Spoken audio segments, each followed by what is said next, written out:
ನಾಗಮಂಗಲ ಗಲಭೆ ಬಗ್ಗೆ ಏನು ಹೇಳ್ತೀರಾ ಸರ್? ಇಲ್ಲ, ನಾಗಮಂಗಲ ಗಲಭೆ ಬಗ್ಗೆ ಆಗಬಾರ್ದಾಗಿತ್ತು ಆ ಘಟನೆ. ರಾತ್ರಿ ಎಲ್ಲ SP ಅವ್ರ ಜೊತೆ ಎಲ್ಲ ಟಚ್ ಇದ್ದೆ. ಆ ಗಲಾಟೆ ಆಗಬಾರ್ದಾಗಿತ್ತು. ಆ ಗಲಾಟೆ ಆಗಿದೆ, ನಿನ್ನೆ ರಾತ್ರಿ ಆಗಿದೆ. ನಿನ್ನೆ ರಾತ್ರಿ 11 ಗಂಟೆಗೆ ಕಂಟ್ರೋಲ್ ಆಗಿ ಬಂದಿದೆ, ಏನು ಸಮಸ್ಯೆ ಇಲ್ಲ. ಹೇಳಿ ಬೇರೆ ಸರ್. ಈಗ ಕುಮಾರಸ್ವಾಮಿ ಅವರು ಹೇಳ್ತಾರೆ, ಕಾಂಗ್ರೆಸ್ ಸರ್ಕಾರ ಅಧಿಕಾರಕ್ಕೆ ಬಂದಾಗಿನಿಂದ ಒಂದು ವರ್ಗವನ್ನು ಓಲೈಕೆ ಮಾಡಿದಂಥ ಪರಿಣಾಮ ಈ ರೀತಿ ಗಲಭೆಗಳು. ಅಲ್ಲೇ ಇಂಥ ರಾಜಕಾರಣಿಗಳಿಂದನೇ ಇಂಥ ಹೇಳಿಕೆಗಳು, ಇಂಥ ರಾಜಕಾರಣಿಗಳು ಹೇಳಿಕೆಯಿಂದನೇ ಈ ಗಲಭೆಗಳು ಹಾಕೋದು. ಏನು ಸರ್ಕಾರದ ಏನಿದೆ ಇದರಲ್ಲಿ? ಸರ್ಕಾರದ ಏನಿದೆ ಹೇಳಿ? ಸರ್ಕಾರದ ಪಾತ್ರ ಏನಿದೆ? ಒಬ್ಬ ಕುಮಾರಸ್ವಾಮಿ ಅವರು ಕೇಂದ್ರದ ಮಂತ್ರಿ ಇಟ್ಕೊಂಡು 2 ಬಾರಿ ಮುಖ್ಯಮಂತ್ರಿ ಆಗಿಬಿಟ್ಟು ಅವ್ರು ಹೇಳೋದ ಈ ಥರ ರಾಜಕಾರಣಿಗಳು ಹೇಳಿಕೆಯಿಂದನೇ ಈ ಥರ ಗಲಭೆಗಳು ಆಗೋದು. ಘಟನೆಗಳು ಎಲ್ಲೋ ಆಗಬಾರ್ದು. ನಮಗೆ ನೋವಾಗಿದೆ, ಈ ಘಟನೆ ಆಗಿದ್ದು ಎಲ್ಲೋ ಒಂದು ಕಡೆ ನೋವಾಗಿದೆ. ನಾನು ಎಲ್ಲರಿಗೂ ಒಂದು ಹೇಳೋದು, ನಿನ್ನೆ ಒಂದು ನಮ್ಮ ಪ್ರೊಸೆಷನ್ ಹೋಗಿದೆ, ನಮ್ಮ ಟ್ಯಾರಿ ರೋಡ್, DJ ಹಳ್ಳಿ, ಸರ್ವೋದಯನಗರ ಮೇಲೆ DJ ಹಳ್ಳಿ ಎಲ್ಲ ಸ್ವತಃ ನಮ್ಮ ಮಸೀದಿ ಗುರುಗಳು ಸೇರಿ ವೆಲ್ಕಮ್ ಮಾಡಿದ ಪ್ರೊಸೆಷನ್ ಕಳಿಸೋರೆ. ನಮ್ಗೆ ಆಗಬೇಕಾಗಿರೋದು, ನಾವೆಲ್ಲ ಹಬ್ಬಗಳು ಎಲ್ಲ ಸೇರ್ ಮಾಡಬೇಕಾಗಿರೋದು. ನಾವು ಗಣೇಶ ಹಬ್ಬ ಇರಲಿ, ಯುಗಾದಿ ಹಬ್ಬ ಇರಲಿ, ರಂಜಾನ್ ಹಬ್ಬ ಇರಲಿ, ಬಕ್ರೀದ್ ಹಬ್ಬ ಇರಲಿ, ಕ್ರಿಸ್ಮಸ್ ಇರಲಿ, ಎಲ್ಲ ನಮ್ಮ ಹಬ್ಬಗಳು ಸರ್. ನಾವೆಲ್ಲ ಸೇರ್ ಮಾಡಬೇಕು, ಜಾತಿ ಭೇದ ಮಾಡಬಾರ್ದು. ಈ ಥರ ರಾಜಕಾರಣಿಗಳಿಂದ ಹೇಳಿಕೆಯಿಂದನೇ ಇದೆಲ್ಲ ಗಲಭೆಗಳು ಆಗೋದು. ಆಗಬಾರ್ದಂತ ನಾನು ಹಾಕ್ಬಿಡ್ದು. ನಾವೇ ಸೇರ್ ಮಾಡಬೇಕು. ಗಣೇಶ ಹಬ್ಬ ಯಾರ್ದು? ನಮ್ಮದು. ಬಕ್ರೀದ್ ಹಬ್ಬ ಯಾರ್ದು? ನಮ್ಮದು. ಕ್ರಿಸ್ಮಸ್ ಹಬ್ಬ ಯಾರ್ದು? ನಮ್ಮದು. ನಾವೆಲ್ಲ ಸೇರಿ ಆಚರಿಸ್ಬೇಕ್ರಿ. ನಾವೆಲ್ಲ ರಾಜಕಾರಣಿಗಳು, ನಾವು ಮುಂದೆ ಬರಬೇಕಾಗಿರೋದು. ಈ ಥರ ಹೇಳಿಕೆ ಕೊಡೋದು ಬೇಕಾಗಿಲ್ಲ. ಈ ಥರ ಹೇಳಿಕೆ ಕೊಡೋದಿಲ್ಲ. ನಾವು ಬಂದು ಎಲ್ಲ ಹಬ್ಬದಲ್ಲಿ ನಾವು ನಿಂತ್ಕೊಂಡು ನಾವೆಲ್ಲ ಆಚರಿಸ್ಬೇಕು. ನಾವು ಗಣೇಶ ಹಬ್ಬ ನಾವು ಆಚರಿಸಲ್ವಾ? ನಾವು ಯುಗಾದಿ ಹಬ್ಬನ ನಾವು ಆಚರಿಸಲ್ವಾ? ಆಗ ಎಲ್ಲ ಹಬ್ಬ ನಮ್ಮ ಹಬ್ಬಗಳು. ಘಟನೆ ಆಗಬಾರ್ದಾಗಿದ್ದು ಘಟನೆ ಆಗಿದೆ. ನಮಗೂ ನೋವು ಇದೆ, ಆಗಬಾರ್ದಾಗಿದ್ದು. ಅವ್ರಿಗೆ BJP ಅವ್ರಿಗೆ ರಾಜಕೀಯ ಬಿಟ್ಟು ಏನಿದೆ ಹೇಳಿ? ರಾಜಕೀಯ ಬಿಟ್ಟು ಅವ್ರು ಯಾವತ್ತನ ಏನಾರ ಮಾಡಿದ್ದಾರೆ? ಬರೀ ಅವ್ರಿಗೆ ರಾಜಕೀಯ. ಎಲ್ಲದಲ್ಲೂ ಸಣ್ಣ ಇನ್ಸಿಡೆಂಟ್ ಇದು ಏನಗೊಪ್ಪ ಆಯಿತು ಅಂತ ನೋವು ಪಟ್ಕೊಳ್ಳೋದು ಬಿಟ್ಟು ಈ ಥರ ಅವರು ಅದರಲ್ಲಿ ರಾಜಕೀಯ ಲಾಭ ತಗೊಳಕ್ಕೆ ನೋಡ್ತಾರೆ. ಸರ್, ಕುಮಾರಸ್ವಾಮಿ ಅವರು ನನ್ನ ಜೊತೆ ಇದ್ದವರು, ನನ್ನಿಂದ ಇದ್ದವರು ಈ ರೀತಿ ನನಗೆ ಬುದ್ಧಿವಾದ ಹೇಳಕ್ಕೆ ಬರ್ತಿದ್ದಾರೆ ಅನ್ನುವಂಥದ್ದು. ಈಗ ಯಾರು ಬುದ್ಧಿವಾದ ಹೇಳ್ತಾರೆ? ನಾನು ಒಳ್ಳೆ ಮಾತು ಹೇಳ್ತಾರೆ ಅವ್ರಿಗೆ.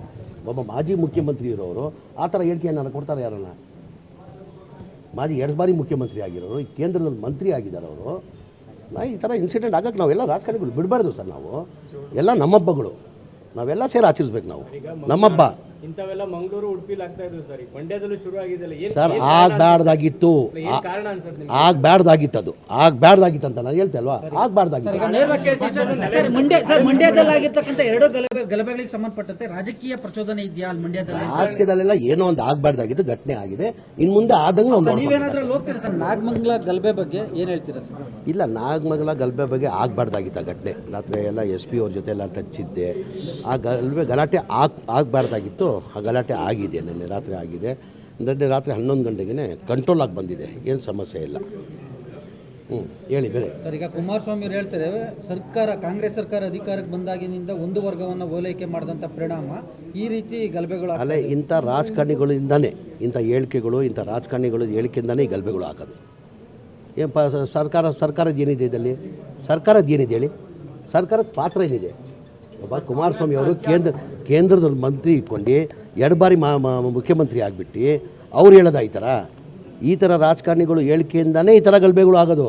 ಘಟನೆಗಳು ಎಲ್ಲೋ ಆಗಬಾರ್ದು. ನಮಗೆ ನೋವಾಗಿದೆ, ಈ ಘಟನೆ ಆಗಿದ್ದು ಎಲ್ಲೋ ಒಂದು ಕಡೆ ನೋವಾಗಿದೆ. ನಾನು ಎಲ್ಲರಿಗೂ ಒಂದು ಹೇಳೋದು, ನಿನ್ನೆ ಒಂದು ನಮ್ಮ ಪ್ರೊಸೆಷನ್ ಹೋಗಿದೆ, ನಮ್ಮ ಟ್ಯಾರಿ ರೋಡ್, DJ ಹಳ್ಳಿ, ಸರ್ವೋದಯನಗರ ಮೇಲೆ DJ ಹಳ್ಳಿ ಎಲ್ಲ ಸ್ವತಃ ನಮ್ಮ ಮಸೀದಿ ಗುರುಗಳು ಸೇರಿ ವೆಲ್ಕಮ್ ಮಾಡಿದ ಪ್ರೊಸೆಷನ್ ಕಳಿಸೋರೆ.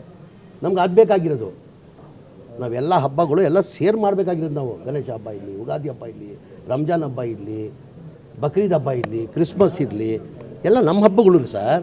ನಾವೆಲ್ಲ ಸೇರ್ ಮಾಡಬೇಕು, ಜಾತಿ ಭೇದ ಮಾಡಬಾರ್ದು. ಈ ಥರ ರಾಜಕಾರಣಿಗಳಿಂದ ಹೇಳಿಕೆಯಿಂದನೇ ಇದೆಲ್ಲ ಗಲಭೆಗಳು ಆಗೋದು. ಆಗಬಾರ್ದಂತ ನಾನು ಹಾಕ್ಬಿಡ್ದು. ನಾವೇ ಸೇರ್ ಮಾಡಬೇಕು. ಗಣೇಶ ಹಬ್ಬ ಯಾರ್ದು? ನಮ್ಮದು. ಬಕ್ರೀದ್ ಹಬ್ಬ ಯಾರ್ದು? ನಮ್ಮದು. ಕ್ರಿಸ್ಮಸ್ ಹಬ್ಬ ಯಾರ್ದು? ನಮ್ಮದು. ನಾವೆಲ್ಲ ಸೇರಿ ಆಚರಿಸ್ಬೇಕ್ರಿ. ನಾವೆಲ್ಲ ರಾಜಕಾರಣಿಗಳು, ನಾವು ಮುಂದೆ ಬರಬೇಕಾಗಿರೋದು. ಈ ಥರ ಹೇಳಿಕೆ ಕೊಡೋದು ಬೇಕಾಗಿಲ್ಲ. ಈ ಥರ ಹೇಳಿಕೆ ಕೊಡೋದಿಲ್ಲ. ನಾವು ಬಂದು ಎಲ್ಲ ಹಬ್ಬದಲ್ಲಿ ನಾವು ನಿಂತ್ಕೊಂಡು ನಾವೆಲ್ಲ ಆಚರಿಸ್ಬೇಕು. ನಾವು ಗಣೇಶ ಹಬ್ಬ ನಾವು ಆಚರಿಸಲ್ವಾ? ನಾವು ಯುಗಾದಿ ಹಬ್ಬನ ನಾವು ಆಚರಿಸಲ್ವಾ? ಆಗ ಎಲ್ಲ ಹಬ್ಬ ನಮ್ಮ ಹಬ್ಬಗಳು. ಘಟನೆ ಆಗಬಾರ್ದಾಗಿದ್ದು ಘಟನೆ ಆಗಿದೆ. ನಮಗೂ ನೋವು ಇದೆ, ಆಗಬಾರ್ದಾಗಿದ್ದು. ಅವ್ರಿಗೆ BJP ಅವ್ರಿಗೆ ರಾಜಕೀಯ ಬಿಟ್ಟು ಏನಿದೆ ಹೇಳಿ? ರಾಜಕೀಯ ಬಿಟ್ಟು ಅವ್ರು ಯಾವತ್ತನ ಏನಾರ ಮಾಡಿದ್ದಾರೆ? ಬರೀ ಅವ್ರಿಗೆ ರಾಜಕೀಯ ಎಲ್ಲದಲ್ಲೂ ಸಣ್ಣ ಇನ್ಸಿಡೆಂಟ್ ಇದು ಏನಕ್ಕೊಪ್ಪ ಆಯಿತು ಅಂತ ನೋವು ಪಟ್ಕೊಳ್ಳೋದು ಬಿಟ್ಟು ಈ ಥರ ಅವರು ಅದರಲ್ಲಿ ರಾಜಕೀಯ ಲಾಭ ತಗೊಳಕ್ಕೆ ನೋಡ್ತಾರೆ. ಸರ್, ಕುಮಾರಸ್ವಾಮಿ ಅವರು ನನ್ನ ಜೊತೆ ಇದ್ದವರು, ನನ್ನಿಂದ ಇದ್ದವರು ಈ ರೀತಿ ನನಗೆ ಬುದ್ಧಿವಾದ ಹೇಳಕ್ ಬರ್ತಿದ್ದಾರೆ ಅನ್ನುವಂಥದ್ದು. ಈಗ ಯಾರು ಬುದ್ಧಿವಾದ ಹೇಳ್ತಾರೆ? ನಾನು ಒಳ್ಳೆ ಮಾತು ಹೇಳ್ತಾರೆ ಅವ್ರಿಗೆ. ಒಬ್ಬ ಮಾಜಿ ಮುಖ್ಯಮಂತ್ರಿ ಇರೋರು ಆ ಥರ ಹೇಳಿಕೆಯನ್ನು ಕೊಡ್ತಾರೆ ಯಾರನ್ನ? ಮಾಜಿ 2 ಬಾರಿ ಮುಖ್ಯಮಂತ್ರಿ ಆಗಿರೋರು, ಈ ಕೇಂದ್ರದಲ್ಲಿ ಮಂತ್ರಿ ಆಗಿದ್ದಾರೆ ಅವರು. ಈ ಥರ ಇನ್ಸಿಡೆಂಟ್ ಆಗಕ್ಕೆ ನಾವೆಲ್ಲ ರಾಜಕಾರಣಿಗಳು ಬಿಡಬಾರ್ದು ಸರ್. ನಾವು ಎಲ್ಲ ನಮ್ಮಬ್ಬಗಳು, ನಾವೆಲ್ಲ ಸೇರಿ ಆಚರಿಸ್ಬೇಕು. ನಾವು ನಮ್ಮಬ್ಬ ಇಂಥವೆಲ್ಲ ಮಂಗಳೂರು ಉಡುಪಿಲಿ ಆಗ್ತಾ ಇದ್ರು ಸರ್. ಮಂಡ್ಯದಲ್ಲೂ ಶುರು ಆಗಿದೆಲ್ಲ ಸರ್. ಆಗಬಾರ್ದಾಗಿತ್ತು, ಆಗಬಾರ್ದಾಗಿತ್ತು, ಅದು ಆಗಬಾರ್ದಾಗಿತ್ತು ಅಂತ ನಾನು ಹೇಳ್ತೆ ಅಲ್ವಾ? ಆಗಬಾರ್ದಾಗಿತ್ತು. ಮಂಡ್ಯದಲ್ಲಿ ಆಗಿರ್ತಕ್ಕಂಥ 2 ಗಲಭೆಗಳಿಗೆ ಸಂಬಂಧಪಟ್ಟಂತೆ ರಾಜಕೀಯ ಪ್ರಚೋದನೆ ಇದೆಯಾ ಅಲ್ಲಿ ಮಂಡ್ಯದಲ್ಲಿ? ರಾಜಕೀಯದಲ್ಲೆಲ್ಲ ಏನೋ ಒಂದು ಆಗಬಾರ್ದಾಗಿತ್ತು ಘಟನೆ ಆಗಿದೆ. ಇನ್ನು ಮುಂದೆ ಆದಂಗೆ ನಾವು ನೀವೇನಾದ್ರೂ ಹೋಗ್ತೀರಾ ಸರ್? ನಾಗಮಂಗಲ ಗಲಭೆ ಬಗ್ಗೆ ಏನು ಹೇಳ್ತೀರಾ ಸರ್? ಇಲ್ಲ, ನಾಗಮಂಗಲ ಗಲಭೆ ಬಗ್ಗೆ ಆಗಬಾರ್ದಾಗಿತ್ತು ಘಟನೆ. ರಾತ್ರಿ ಎಲ್ಲ SP ಅವ್ರ ಜೊತೆ ಎಲ್ಲ ಟಚ್ ಇದ್ದೆ. ಆ ಗಲಾಟೆ ಆಗಬಾರ್ದಾಗಿತ್ತು. ಆ ಗಲಾಟೆ ಆಗಿದೆ, ನಿನ್ನೆ ರಾತ್ರಿ ಆಗಿದೆ. ನಿನ್ನೆ ರಾತ್ರಿ 11 ಗಂಟೆಗೆ ಕಂಟ್ರೋಲ್ ಆಗಿ ಬಂದಿದೆ, ಏನು ಸಮಸ್ಯೆ ಇಲ್ಲ. ಹೇಳಿ ಬೇರೆ ಸರ್. ಈಗ ಕುಮಾರಸ್ವಾಮಿ ಅವರು ಹೇಳ್ತಾರೆ, ಕಾಂಗ್ರೆಸ್ ಸರ್ಕಾರ ಅಧಿಕಾರಕ್ಕೆ ಬಂದಾಗಿನಿಂದ ಒಂದು ವರ್ಗವನ್ನು ಓಲೈಕೆ ಮಾಡಿದಂಥ ಪರಿಣಾಮ ಈ ರೀತಿ ಗಲಭೆಗಳು. ಅಲ್ಲೇ ಇಂಥ ರಾಜಕಾರಣಿಗಳಿಂದಾನೇ, ಇಂಥ ಹೇಳಿಕೆಗಳು, ಇಂಥ ರಾಜಕಾರಣಿಗಳು ಹೇಳಿಕೆಯಿಂದಾನೇ ಈ ಗಲಭೆಗಳು ಹಾಕೋದು. ಏನು ಸರ್ಕಾರದ ಏನಿದೆ ಇದರಲ್ಲಿ? ಸರ್ಕಾರದ ಏನಿದೆ ಹೇಳಿ? ಸರ್ಕಾರದ ಪಾತ್ರ ಏನಿದೆ? ಒಬ್ಬ ಕುಮಾರಸ್ವಾಮಿ ಅವರು ಕೇಂದ್ರದಲ್ಲಿ ಮಂತ್ರಿ ಇಟ್ಕೊಂಡು 2 ಬಾರಿ ಮುಖ್ಯಮಂತ್ರಿ ಆಗಿಬಿಟ್ಟು ಅವ್ರು ಹೇಳೋದು ಈ ಥರ ರಾಜಕಾರಣಿಗಳು ಹೇಳಿಕೆಯಿಂದಾನೇ ಈ ಥರ ಗಲಭೆಗಳು ಆಗೋದು. ಘಟನೆಗಳು ಎಲ್ಲೋ ಆಗಬಾರ್ದು. ನಮಗೆ ನೋವಾಗಿದೆ, ಈ ಘಟನೆ ಆಗಿದ್ದು ಎಲ್ಲೋ ಒಂದು ಕಡೆ ನೋವಾಗಿದೆ. ನಾನು ಎಲ್ಲರಿಗೂ ಒಂದು ಹೇಳೋದು, ನಿನ್ನೆ ಒಂದು ನಮ್ಮ ಪ್ರೊಸೆಷನ್ ಹೋಗಿದೆ, ನಮ್ಮ ಟ್ಯಾರಿ ರೋಡ್, DJ ಹಳ್ಳಿ, ಸರ್ವೋದಯ ನಗರ ಮೇಲೆ DJ ಹಳ್ಳಿ ಎಲ್ಲ ಸ್ವತಃ ನಮ್ಮ ಮಸೀದಿ ಗುರುಗಳು ಸೇರಿ ಆ ವೆಲ್ಕಮ್ ಮಾಡಿದ ಪ್ರೊಸೆಷನ್ ಕಳಿಸೋರೆ. ನಮ್ಗೆ ಅದು ಬೇಕಾಗಿರೋದು. ನಾವೆಲ್ಲ ಹಬ್ಬಗಳು ಎಲ್ಲ ಸೇರ್ ಮಾಡಬೇಕಾಗಿರೋದು. ನಾವು ಗಣೇಶ ಹಬ್ಬ ಇರಲಿ, ಯುಗಾದಿ ಹಬ್ಬ ಇರಲಿ, ರಂಜಾನ್ ಹಬ್ಬ ಇರಲಿ, ಬಕ್ರೀದ್ ಹಬ್ಬ ಇರಲಿ, ಕ್ರಿಸ್ಮಸ್ ಇರಲಿ, ಎಲ್ಲ ನಮ್ಮ ಹಬ್ಬಗಳು ಸರ್. ನಾವೆಲ್ಲ ಸೇರ್ ಮಾಡಬೇಕು, ಜಾತಿ ಭೇದ ಮಾಡಬಾರ್ದು. ಈ ಥರ ರಾಜಕಾರಣಿಗಳಿಂದ ಹೇಳಿಕೆಯಿಂದನೇ ಇದೆಲ್ಲ ಗಲಭೆಗಳು ಆಗೋದು. ಆಗಬಾರ್ದು ಅಂತ ನಾನು ಹಾಕ್ಬಿಡ್ದು. ನಾವೇ ಸೇರ್ ಮಾಡಬೇಕು. ಗಣೇಶ ಹಬ್ಬ ಯಾರ್ದು? ನಮ್ಮದು. ಬಕ್ರೀದ್ ಹಬ್ಬ ಯಾರ್ದು? ನಮ್ಮದು. ಕ್ರಿಸ್ಮಸ್ ಹಬ್ಬ ಯಾರ್ದು? ನಮ್ಮದು. ನಾವೆಲ್ಲ ಸೇರಿ ಆಚರಿಸ್ಬೇಕ್ರಿ. ನಾವೆಲ್ಲ ರಾಜಕಾರಣಿಗಳು, ನಾವು ಮುಂದೆ ಬರಬೇಕಾಗಿರೋದು. ಈ ಥರ ಹೇಳಿಕೆ ಕೊಡೋದು ಬೇಕಾಗಿಲ್ಲ. ಈ ಥರ ಹೇಳಿಕೆ ಕೊಡೋದಿಲ್ಲ. ನಾವು ಬಂದು ಎಲ್ಲ ಹಬ್ಬದಲ್ಲಿ ನಾವು ನಿಂತ್ಕೊಂಡು ನಾವೆಲ್ಲ ಆಚರಿಸ್ಬೇಕು. ನಾವು ಗಣೇಶ ಹಬ್ಬ ನಾವು ಆಚರಿಸಲ್ವಾ? ನಾವು ಯುಗಾದಿ ಹಬ್ಬ ನಾವು ಆಚರಿಸಲ್ವಾ? ಆಗ ಎಲ್ಲ ಹಬ್ಬ ನಮ್ಮ ಹಬ್ಬಗಳು. ಘಟನೆ ಆಗಬಾರ್ದಾಗಿದ್ದು ಘಟನೆ ಆಗಿದೆ. ನಮಗೂ ನೋವು ಇದೆ, ಆಗಬಾರ್ದಾಗಿದ್ದು. ಅವ್ರಿಗೆ BJP ಅವ್ರಿಗೆ ರಾಜಕೀಯ ಬಿಟ್ಟು ಏನಿದೆ ಹೇಳಿ? ರಾಜಕೀಯ ಬಿಟ್ಟು ಅವ್ರು ಯಾವತ್ತನ ಏನಾರ ಮಾಡಿದ್ದಾರೆ? ಬರೀ ಅವ್ರಿಗೆ ರಾಜಕೀಯ ಎಲ್ಲದಲ್ಲೂ ಸಣ್ಣ ಇನ್ಸಿಡೆಂಟ್ ಇದು ಏನಕ್ಕೊಪ್ಪ ಆಯಿತು ಅಂತ ನೋವು ಪಟ್ಕೊಳ್ಳೋದು ಬಿಟ್ಟು ಈ ಥರ ಅವರು ಅದರಲ್ಲಿ ರಾಜಕೀಯ ಲಾಭ ತಗೊಳಕ್ಕೆ ನೋಡ್ತಾರೆ. ಸರ್, ಕುಮಾರಸ್ವಾಮಿ ಅವರು ನನ್ನ ಜೊತೆ ಇದ್ದವರು, ನನ್ನಿಂದ ಇದ್ದವರು ಈ ರೀತಿ ನನಗೆ ಬುದ್ಧಿವಾದ ಹೇಳಕ್ ಬರ್ತಿದ್ದಾರೆ ಅನ್ನುವಂಥದ್ದು. ಈಗ ಯಾರು ಬುದ್ಧಿವಾದ ಹೇಳ್ತಾರೆ? ನಾನು ಒಳ್ಳೆ ಮಾತು ಹೇಳ್ತಾರೆ ಅವ್ರಿಗೆ. ಒಬ್ಬ ಮಾಜಿ ಮುಖ್ಯಮಂತ್ರಿ ಇರೋರು ಆ ಥರ ಹೇಳಿಕೆಯನ್ನು ಕೊಡ್ತಾರೆ ಯಾರನ್ನ? ಮಾಜಿ 2 ಬಾರಿ ಮುಖ್ಯಮಂತ್ರಿ ಆಗಿರೋರು, ಈ ಕೇಂದ್ರದಲ್ಲಿ ಮಂತ್ರಿ ಆಗಿದ್ದಾರೆ ಅವರು. ಈ ಥರ ಇನ್ಸಿಡೆಂಟ್ ಆಗಕ್ಕೆ ನಾವೆಲ್ಲ ರಾಜಕಾರಣಿಗಳು ಬಿಡಬಾರ್ದು ಸರ್. ನಾವು ಎಲ್ಲ ನಮ್ಮಬ್ಬಗಳು, ನಾವೆಲ್ಲ ಸೇರಿ ಆಚರಿಸ್ಬೇಕು. ನಾವು ನಮ್ಮಬ್ಬ. ಇಂಥವೆಲ್ಲ ಮಂಗಳೂರು ಉಡುಪಿಲಿ ಆಗ್ತಾ ಇದ್ರು ಸರ್. ಮಂಡ್ಯದಲ್ಲೂ ಶುರು ಆಗಿದೆಲ್ಲ ಸರ್. ಆಗಬಾರ್ದಾಗಿತ್ತು, ಆಗಬಾರ್ದಾಗಿತ್ತು, ಅದು ಆಗಬಾರ್ದಾಗಿತ್ತು ಅಂತ ನಾನು ಹೇಳ್ತೆ ಅಲ್ವಾ? ಆಗಬಾರ್ದಾಗಿತ್ತು.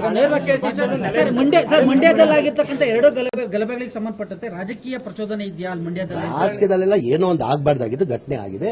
ಇನ್ನು ಮುಂದೆ ಆದಂಗೆ ನಾವು ನೀವೇನಾದ್ರೂ ಹೋಗ್ತೀರಾ ಸರ್? ಕನ್ನಡ ಮಾಧ್ಯಮ ಲೋಕದಲ್ಲಿ ಒಂದು ಹಿಸ್ಟಾರಿಕ್ ಕಾರ್ಯಕ್ರಮ. ನಾವು ಇಲ್ಲಿ ಬಂದಿದ್ದು ರೈತರ ಧ್ವನಿಯಾಗೋದಿಕ್ಕೆ. ರಿಪಬ್ಲಿಕ್ನ ಕನ್ನಡ ಚಾನೆಲ್ನಲ್ಲಿ ಇದು ಒಂದು ಉತ್ತಮವಾದ ಕಾರ್ಯಕ್ರಮಗಳಿವೆಲ್ಲ. ಜನನು ಕೂಡ ಬೆಂಗಳೂರು ಕಡೆ ಬರ್ತಾ ಇದ್ದಾರೆ, ಕೆಲಸಕ್ಕೋಸ್ಕರ ಬರ್ತಾ ಇದ್ದಾರೆ. DK ಶಿವಕುಮಾರ್ ಅವರ ಕನಸಿನ ಕರ್ನಾಟಕ ಹೇಗಿರಬೇಕು? ನಾನು ಜನ ಬೆಂಗಳೂರಿನ ವಲಸೆ ಬರೋದನ್ನ ತಪ್ಪಿಸ್ಬೇಕು. ಸವಾಲನ್ನ ಸ್ವೀಕಾರ ಮಾಡಿದಾಗ ಯಶಸ್ಸನ್ನು ಕಾಣೋದಕ್ಕೆ ಸಾಧ್ಯ. ಧರ್ಮ ಅಂತಂದ್ರೆ ಕೇವಲ ಆಧ್ಯಾತ್ಮಿಕಕ್ಕೆ ಸೀಮಿತವಾದದ್ದಲ್ಲ. ಯಾವ ಸಮಿಟು ಇಲ್ಲ, ನಾನ್ ಸ್ಟಾಪ್ ಲೈವ್ ಮಾಡಿರೋದು.